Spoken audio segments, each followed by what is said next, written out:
Hi guys, welcome back. Let me show you how to make the most flavorful, delicious cheese scones. Let's get into it.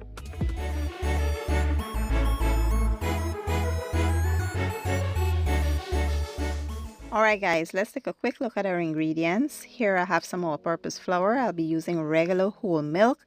I have some grated butter and some gouda and sharp cheddar cheese.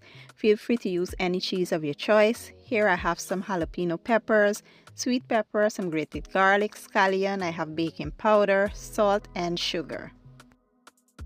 So basically you just want to combine all of the ingredients. We're going to start with the dry ingredients. You want to combine that first, and then we will come in with the grated butter. You want to work that in with your hands and make sure it's evenly distributed. Next, we'll add the scallion and the grated garlic along with the peppers. You want to work that in by hand, and then we will add our cheese. You want to make sure that is evenly distributed before you start adding your cold milk. Make sure the milk is cold.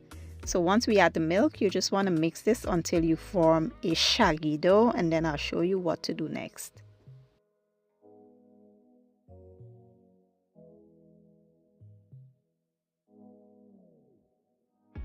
Next, you want to flour your surface. Lay the dough onto the floured surface, and you want to just form the dough into the thickness that you want your cheese scones. However thick or thin you want them, go ahead and form the dough into that thickness, right?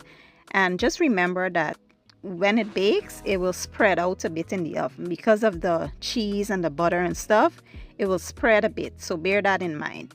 So I'm using a biscuit cutter here to cut my cheese scones, but you don't have to use that. You could easily take a knife and cut this out into, whatever pieces you prefer.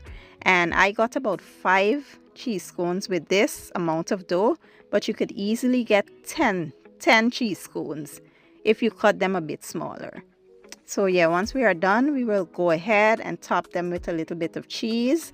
And that's it. This is one of the easiest recipes you will ever try, trust me. It is so simple and not complicated at all. Then we will place this in a 350-degree oven for about 35 to 40 minutes or so. After 40 minutes, this is how they were looking. Absolutely delicious. We're going to let them cool off before I show you what it look like on the inside.